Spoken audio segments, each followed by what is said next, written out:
جو نبی آخر الزمان صلی اللہ علیہ وسلم تشریف لائیں گے نہ بہت ہی ان کا قد لمبا ہوگا نہ بہت ہی چھوٹا ہوگا، معتدل اور درمیانہ ہوگا۔ انہوں نے قصیر کا لفظ مٹا دیا، ولا بالقصیر، طویل رہنے دیا، لا بھی مٹا دیا اور کہا کہ دیکھو بھی قصیر بھی نہیں ہے، یہاں تو نشانی جو لکھی ہوئی ہے نبی آخر الزمان کی، ان کا قد لمبا ہوگا، آپ کا قد تو معتدل ہے۔ ایسے بہت ساری علامات نبی علیہ الصلوۃ والسلام کی آخری نبی ہونے کی نشانیاں لکھی ہوئی تھیں، انہوں نے مٹا دیں۔ اسی طرح اگر بنی اسرائیل میں کوئی بڑا آدمی کوئی غلط کام کرتا جو حد کے حدود کے دائرے میں آتا، چوری ہے، اگر کسی نے چوری کی سزا بنی اسرائیل میں بھی ہاتھ کاٹنا تھا، لیکن انہوں نے یہ کیا کہ اگر کوئی بڑا آدمی چوری کرتا تو اس کے لیے کوئی اور قانون تھا، جو چھوٹا آدمی چوری کرتا اس کے لیے وہی قانون تھا، یہ کتاب میں لکھا ہوا ہے۔ تو ایسے یہ الفاظ کو بدل دیتے تھے۔ کسی آدمی نے جھوٹے آدمی کو جھوٹی گواہی پر پیسے دے کر آمادہ کیا کہ آپ جھوٹی گواہی دیں، اتنے پیسے دوں گا۔ اب اس بندے کو بھی شک تھا کہ پتہ نہیں مجھے پیسے دیتا ہے یا نہیں دیتا، اور گواہی لینے والے کو بھی شک تھا کہ پتہ نہیں یہ گواہی دیتا ہے یا نہیں دیتا۔ اب اس نے کہا کہ جب میں گواہی دے دوں نا تب میں ہاتھ پیچھے کروں گا، آپ مجھے پیسے دے دینا۔ اس نے کہا ٹھیک ہے۔ اب یہ جج کے سامنے گیا اور جج کے سامنے جا کر اس نے جھوٹی گواہی دے دی۔ جب گواہی دے دی تو اس نے ہاتھ پیچھے کیا، تو اس نے کہا کہ اب تو ویسے ہی جھوٹا آدمی ہے، گواہی تو اس نے دے دی ہے، کیا پیسے دینے، گواہی تو ہو گئی۔ اب وہ پیچھے ہاتھ مار رہا ہو کہ پیسے دیں، یہ میں پیچھے ہاتھ مار رہا ہوں، لیکن اس نے پیسے نہ دیے۔ جب پیسے نہ دیے تو جج نے پوچھا ہاں بھی کوئی اور بات کہنی ہے؟ اس نے کہا جی جتنا اس نے سکھایا تھا اتنا تو میں نے کہہ دیا، باقی کا مجھے پتہ نہیں ہے۔ تو یہ جو بنی اسرائیل تھے یہ بھی ایسے ساری بات انہوں نے سچی کر دی، آخر میں ایک جملہ کہہ دیا، ایک لفظ کہہ دیا کہ جو آسان ہے نا اس پر عمل کر لینا، جو مشکل ہے اس کو چھوڑ دینا۔ اور یہ ہے لفظی تحریف، جو لفظ بدل دیتے تھے۔ اور ایک ہوتی ہے معنوی تعریف۔ معنوی تعریف میں مسلمان بھی قرآن مجید میں معنوی تعریف کر رہے ہیں، کیونکہ قرآن کے الفاظ کو اللہ نے حفاظت فرمائی کہ انا نحن نزلنا الذکر وانا لہ لحافظون، قرآن مجید کو ہم نے نازل کیا اور ہم ہی اس کی حفاظت کریں گے۔ قرآن مجید کے حافظ اتنے زیادہ ہیں، 7 سال کے بچے کو کھڑا کر دو، اس کے سامنے غلط کوئی پڑھے تو وہ کہہ دیتے کہ نہیں، نشاندہی کر دیتا ہے کہ یہاں یہ نہیں ہے، یہ ہے، زبر زیر پیش نقطے کی غلطی بھی جو ہے۔ لفظی تحریف تو ممکن ہی نہیں ہے، اللہ نے حفاظت کا وعدہ فرمایا۔ لفظی تحریف کیا ہے؟ قرآن کے الفاظ کو بدل دینا، یہ کفر ہے۔ مثلا انعمت، کیا ہم پڑھتے ہیں صراط الذین انعمت علیہم، اگر کوئی پڑھے انعمت علیہم کفر ہو جائے گا، بندہ کافر ہو جائے گا۔ جان بوجھ کر اگر ایسے پڑھتا ہے، بھول کر پڑھتا ہے انعمت، نماز تو پھر بھی جاتی رہے گی، اور جان بوجھ کر پڑھتا ہے تو بندہ کافر ہو جائے گا۔ انعمت کو انعمت پڑھا، لفظی تعریف۔ کیوں؟ اس لیے کہ انعمت پڑھا جن پر تو نے انعام کیا، انعمت جن پر میں نے انعام کیا۔ اب بندے نے تو انعام نہیں کیا نا، اللہ نے انعام کیا۔ انعمت علیہم، اللہ جن پر تو نے انعام کیا، انعمت جن پر میں نے انعام کیا، کافر ہو جائے گا۔ اب لفظی تعریف تو کوئی کر نہیں سکتا، معنوی تعریف کرتے ہیں۔ مثلا بھئی لوگ کہتے ہیں جی ہم اس قرآن کو نہیں مانتے۔ کیوں نہیں مانتے؟ اس لیے کہ یہ سنیوں نے اس کتاب میں تحریف کر دی ہے۔ کیا تحریف کی ہے؟ یا ایھا الرسول بلغ ما انزل الیک من ربک، جو آپ کو آپ کے رب کی طرف سے وحی نازل ہوئی، قرآن دیا گیا، آپ لوگوں کو وہ پیغام پہنچا دیں۔ آپ کہتے ہیں جی یہاں آگے لکھا ہوا تھا بخلافت علی، علی کی خلافت، علی کی خلافت لکھا ہوا تھا، وہ سنیوں نے مٹا دیا۔ اصل یہ ہے قرآن۔ اب بہت ساری ایسی باتیں ماتم جی قرآن سے ثابت ہے، کہاں ہے؟ لا يحب اللہ الجہر بالسوء من القول الا من ظلم، کوئی چیخ و پکار نہ کرے، اللہ اس بات کو پسند نہیں کرتا۔ ہاں جس پر ظلم ہوا وہ ماتم کر سکتا ہے اس آیت سے۔ اچھا بھئی وہ تم نے جو نبوت کا دعویٰ کیا ہے تم نے کہاں سے کیا؟ کہتے جی قرآن میں ہے۔ کہاں ہے؟ کہا خاتم النبیین، نبیوں کو جو مہر لگا دے وہ نبی بن جاتا ہے۔ حضرت محمد رسول اللہ صلی اللہ علیہ وسلم نبوت کی مہر جسے لگاتے تھے وہ نبی بن جاتا ہے۔ یہ کہاں سے ثابت ہے بھی مہر لگانا؟ کہا ختم اللہ علی قلوبہم، اللہ نے مہر لگا دی۔ وہ معنی ہے نا ختم کا معنی مہر لگانا، تو خاتم کا معنی اسم فاعل ہے، معنی ہوگا مہر لگانے والا۔ یہ مانوی تعریف۔ یا ایھا النبیو، آپ بھی سمجھدار ہیں، پڑھے لکھے ہیں، یا معنی اے، ایھا یا اے نبی کا معنی نبی، اے نبی، یا ایھا النبیو اے نبی، انا ارسلناک۔ اب آپ ترجمے دیکھ لیں، ترجموں میں یہ لکھا ہوا ہے اے غیب کی خبریں دینے والے نبی۔ او بھائی یا ایھا النبی کو معنی تو اے نبی ہے، غیب کی خبریں دینے والے آپ کہاں سے لے آئے؟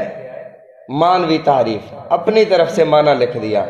یہ جو مثال ہے کہ یہ فرقے جو بنے ہیں اس بنیاد پر بنے، ایک نے اپنا ترجمہ کیا، دوسرے نے اپنا ترجمہ کیا، تیسرے نے اپنا ترجمہ، یہ بھی قرآن پڑھتا ہے، یہ بھی قرآن پڑھتا ہے، یہ بھی قرآن پڑھتا ہے، یہ بھی حدیث پڑھتا ہے، یہ بھی حدیث پڑھتا ہے، یہ بھی حدیث پڑھتا ہے۔ لفظ وہی ہے قرآن مجید کے، معنی اپنا بنایا جا رہا ہے، یہ مانوی تحریف ہے۔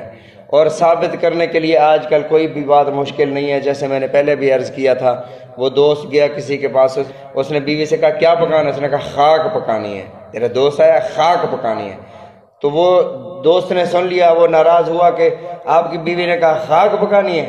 اس نے کہا نہیں آپ نے سمجھا نہیں ہے، اس نے خاک کہا ہے نا، خاک کو اگر آپ الٹا پڑھو وہ بنتا ہے کاخ، کاخ فارسی میں محل کو کہتے ہیں، اور محل جو ہے اس کو اگر الٹا پڑھو تو لحم بنتا ہے، عربی میں لحم گوشت کو کہتے ہیں، اس کا مطلب اس نے کہا گوشت پکانا ہے۔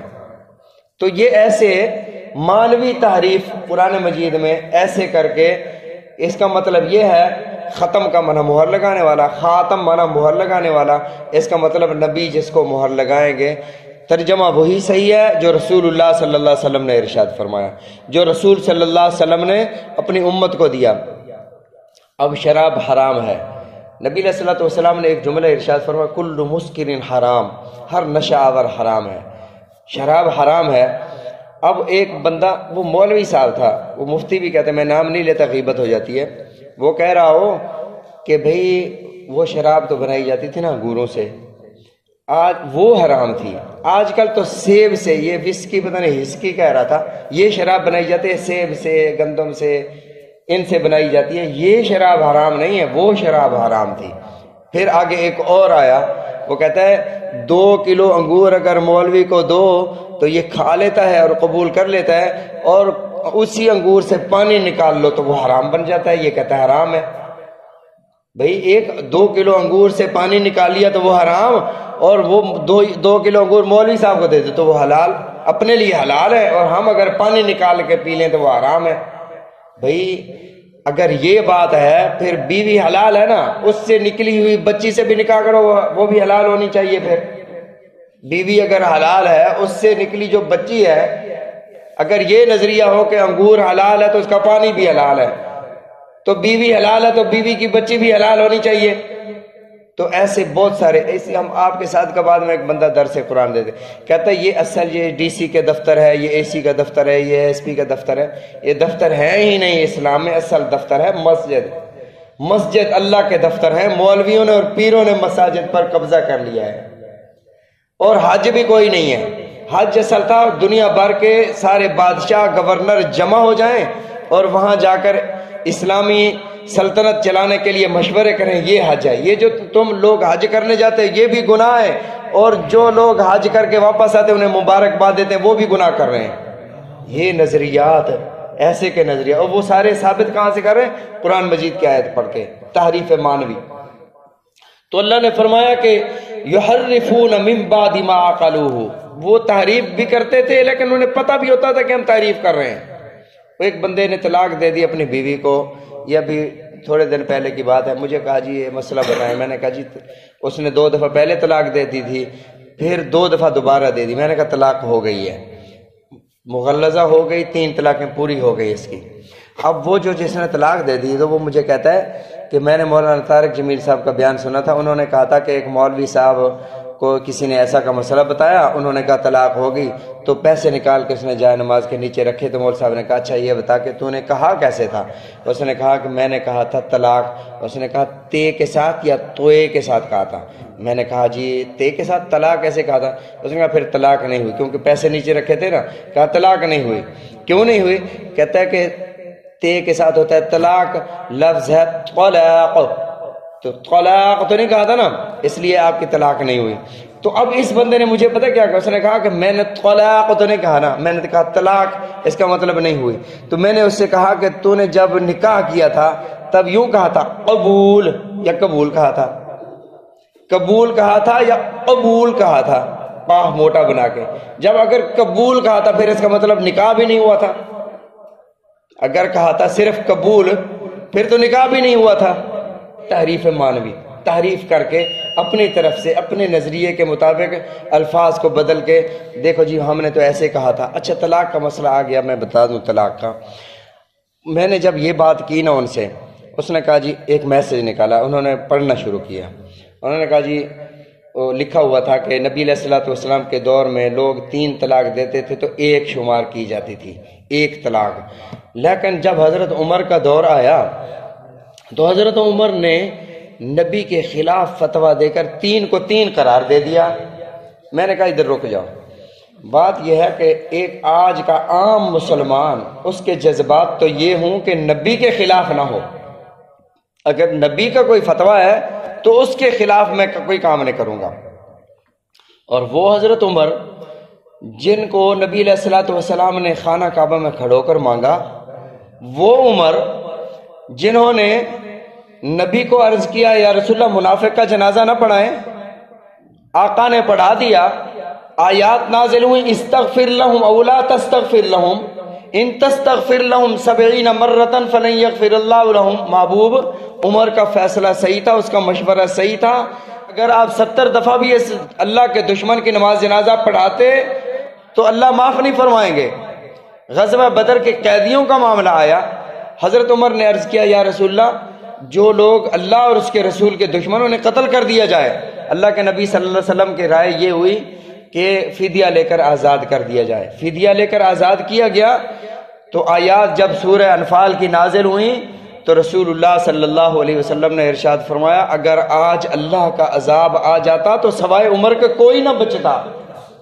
یہ حضرت عمر تھے. میں نے کہا وہ عمر تو نبی کے خلاف فتویٰ دے رہے ہیں اور آج کا مسلمان کہے کہ میں نبی کے مطابق کر رہا ہوں.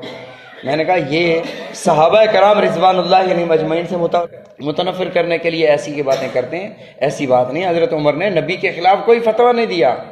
حضرت عمر نے یہ فرمایا تھا کہ نبی علیہ الصلوۃ والسلام کے دور میں دیانتداری کا دور تھا, خیر کا دور تھا. خیر القرون قرنی, سب سے بہتر زمانہ میرا زمانہ ہے.